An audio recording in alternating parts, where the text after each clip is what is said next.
Sabe aquela ideia de que aplicar uma lei é só ler o que está escrito e pronto? Pois é, a realidade é bem mais complexa e, pode acreditar, muito mais fascinante.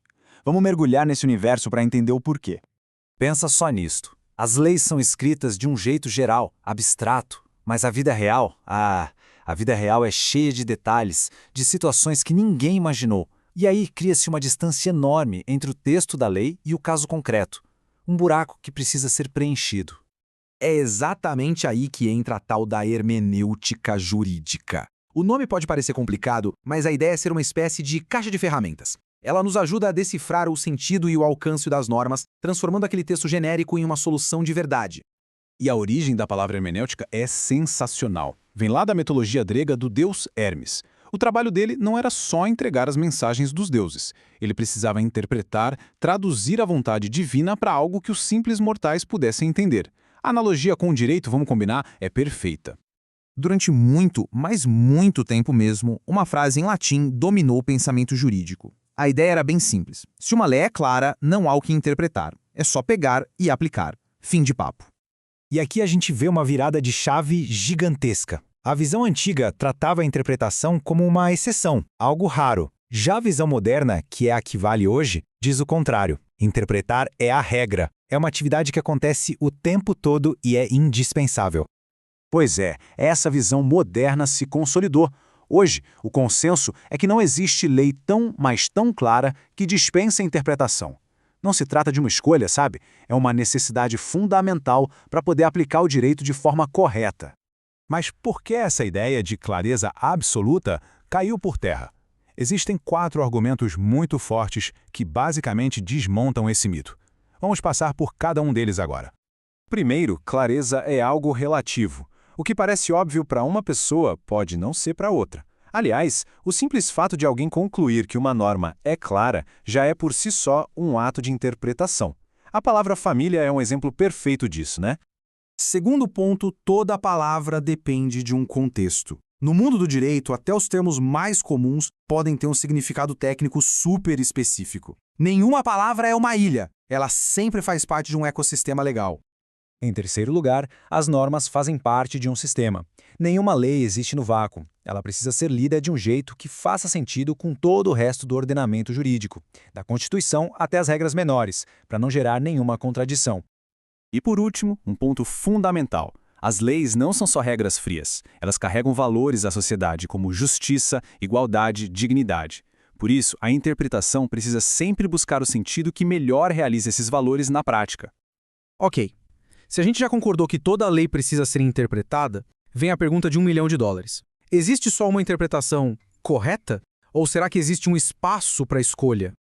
Para começar a responder isso, a gente precisa ver quem está interpretando. Existe a interpretação doutrinária, feita por estudiosos, que têm um poder de persuasão, e temos a oficial, que é a dos juízes e órgãos do Estado, e a legal, feita pelo próprio legislador.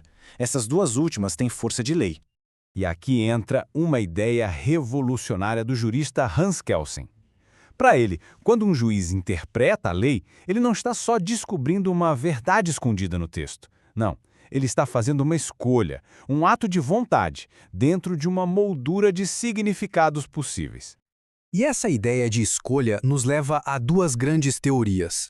Uma diz que a gente deve buscar a vontade do legislador, ou seja, o que quem escreveu a lei queria dizer lá atrás. A outra busca a vontade da lei, isso é, o que a lei significa para a sociedade de hoje. Só que buscar a vontade de quem fez a lei tem seus problemas. Afinal, vontade de quem exatamente? Leis são feitas por muita gente. E mais, o mundo muda. Ficar preso ao passado pode fazer a lei se tornar completamente obsoleta. Por outro lado, focar só na vontade da lei também é arriscado. Isso pode abrir espaço para interpretações muito pessoais, quase arbitrárias, o que gera insegurança e pode acabar ignorando o processo democrático que criou a lei. Então, o ponto central hoje em dia é este. A interpretação jurídica não está mais procurando uma verdade única e absoluta.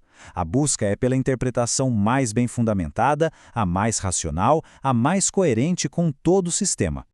Na prática, essa busca toda se traduz em 3 objetivos principais que todo intérprete precisa ter em mente quando analisa uma norma. Vamos dar uma olhada em como isso funciona. O primeiro objetivo é garantir a validade. É bem direto. A interpretação não pode criar uma contradição no sistema. Ela tem que estar em total harmonia com as leis superiores, especialmente com a Constituição.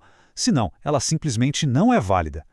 O segundo é o alcance, ou seja, a interpretação tem que conseguir cobrir a situação. Ela precisa ser capaz de resolver o problema real que está em jogo. O sentido encontrado tem que ser abrangente o bastante para enquadrar o fato e não deixar a situação sem uma resposta da lei. E por fim, o terceiro objetivo, a busca pela justiça. A interpretação precisa levar a uma solução que seja justa, que seja razoável e que cumpra a finalidade social da lei. No fim das contas, isso mostra que o direito é uma ferramenta para a gente construir uma sociedade melhor. E tudo isso nos deixa com uma reflexão final. Se as leis ganham vida, se elas se adaptam através da interpretação, qual é o limite dessa adaptação? Quem é que decide a hora em que a interpretação já não é suficiente e a própria lei precisa mudar? É uma ótima questão para se pensar.